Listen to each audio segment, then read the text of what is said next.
Enigma of the Sages. Narrated by Matthew Schmitz.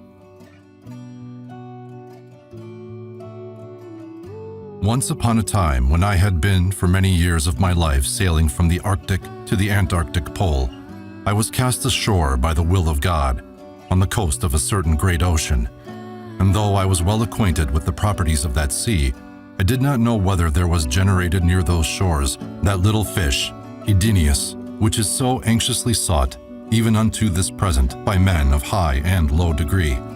But as I watched the naiads and nymphs disporting themselves in the water, being fatigued with my previous toils, and overwhelmed by the multitude of my thoughts, I was lulled asleep by the soft murmur of the waves, and as I slept sweetly and gently, I beheld a marvelous vision. I saw ancient Neptune, with a trident in his hand, rise with venerable aspect from our sea, who after a friendly salutation carried me to a most beautiful island.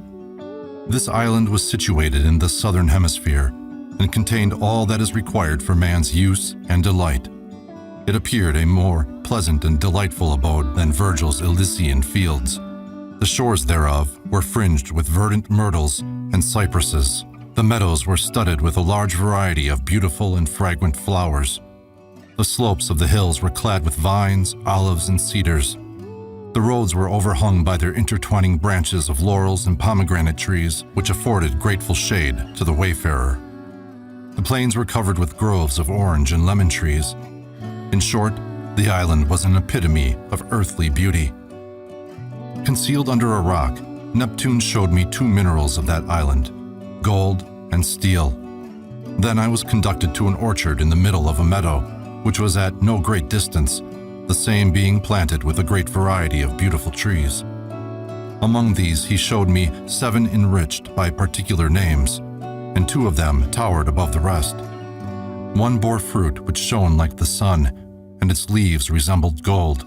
The fruit of the other was whiter than lilies, and its leaves were like fine silver. Neptune called the first the solar, and the second the lunar tree. The only thing which it was difficult to obtain in the island was water. The inhabitants had tried to get it from a spring by means of a conduit, and to elicit it from many things. But the result was a poisonous water, and the only water that could be drunk was that condensed out of the rays of the sun and moon. The worst of it was that no one could attract more than 10 parts of this water. It was wonderful water, I can tell you, for I saw it with my eyes and touched with my hands its dazzling whiteness, which surpassed all the splendor of the snow. While I stood wrapped in admiration, Neptune vanished from my sight, and there stood before me a tall man, on whose forehead the name of Saturn was inscribed. He took a vessel and scooped up 10 parts of the water, in which he placed fruit from the solar tree, and the fruit was consumed like ice in warm water. So I said unto him, Lord, I behold here a marvelous thing. The water is small in quantity, nevertheless the fruit of this tree is consumed therein by a gentle heat. To what purpose is all this? He graciously replied, My son, it is true that this thing is powerful, but this water is the water of life, and has such power to exalt the qualities of this fruit. Then it shall, afterwards, without sowing or planting, only by its fragrance, transmute the 6 trees which remain into its own nature. Moreover, this water is as a woman to the fruit. The fruits of this tree can putrefy nowhere but in this water, and though the fruit by itself be wonderful and precious, yet when it putrefies in this water, it brings forth out of this putrefaction a salamander that endures the fire. Its blood is more precious than all treasures, and has power to render fertile 6 trees such as you see here, and to make their fruit sweeter than honey. Then I said unto him, Lord, how is this thing done? He replied, I have already told thee that the fruits of the solar tree are living, and they are sweet. But whereas the fruit while it is cooked in this water can inform but 1 part, after its coction has been completed it can inform 1,000. I then inquired whether the fruit was boiled in this water over a fierce fire, and how long. He answered, This water has an inward fire, and when this is assisted by continuous outward warmth, it burns up 3 parts of its own body, with this body of the fruit, until nothing but an incredibly small part remains, which, however, possesses the most marvelous virtue. This is cooked by the wise master first for 7 months, and then for 10. But in the meantime, on each 50th day, a variety of phenomena is witnessed. Again, I besought him whether this fruit was cooked in several waters, and whether anything was added to it. He made answer, "There is no water, either in this island or in the whole country, but only this kind alone that can properly penetrate the pores of this fruit. And you should know the solar tree also grew out of this water, which is collected by magnetic attraction out of the rays of the sun and moon. Hence the fruit and the water exhibit a wonderful sympathy and correspondence. If any foreign substance were added to the water, its virtue would only be impaired. Hence nothing should be put into the water but this fruit.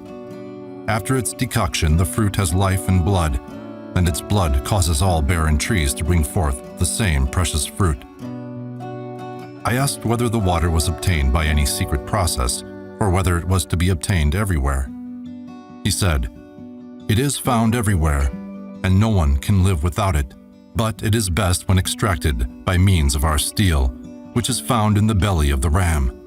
If you ask what is its use, I answer that before the due amount of coction has been performed, it is deadly poison, but afterwards it is the great medicine, and yields 29 grains of blood, each one of which produces 864 of the fruits of the solar tree." I asked whether it could be still further improved. "The sages say," he returned, "that it can be increased first to 10, then to 100, then to 1,000, then to 10,000 times its own quantity, and so on." I asked whether that water was known by any particular name. He cried aloud, saying, "Few know it, but all have seen it, and see and love it. It has many names, but we call it the water of our sea, the water that does not wet the hands." "Do they use it for any other purpose?" I inquired. "And is anything born in it?" "Every created thing," he replied, "uses it, but invisibly. All things owe their birth to it and live in it. Nothing is, properly speaking, in it. Through itself mingles with all things. It can be improved by nothing but the fruit of the solar tree, without which it is of no use in this work." I was going to ask him to speak more plainly when he began to cry out in such a loud voice that I awoke out of my sleep, and Saturn and the hope of getting my questions answered vanished altogether. Be contented, nevertheless, with what I have told you, and be sure that it is impossible to speak more clearly.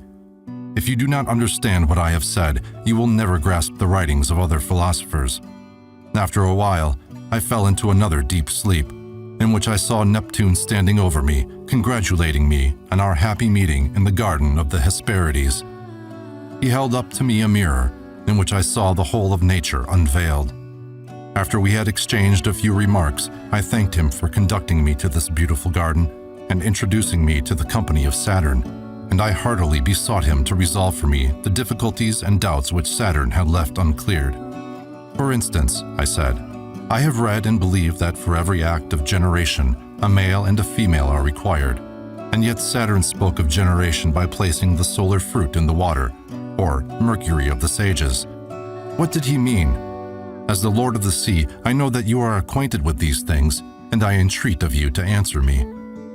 He said, "What you say about the act of generation is true, and yet you know that worms are produced in a different way from quadrupeds, namely by putrefaction, and the place or earth in which this putrefaction occurs is feminine. In our substance, the mother is the water of which so much has been said, and its offspring is produced by putrefaction, after the manner of worms. Hence the sages call it the phoenix and salamander. Its generation is a resurrection rather than a birth, and for this reason it is immortal or indestructible.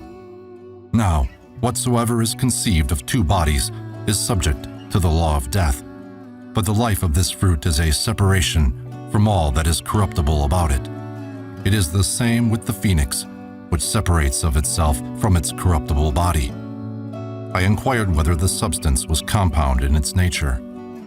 "No," he said, There is only the solar fruit that is put into the water, which must be to the fruit in the proportion of 10-to-1. Believe that what was here revealed to you in a dream by Saturn, after the manner of our island, is not a dream, but a bright reality which will stand the test of broad daylight."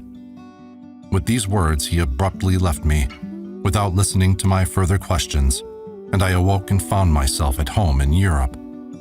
May God show to you, gentle reader, the full interpretation of my dreams. Farewell. To the triune God be praise and glory.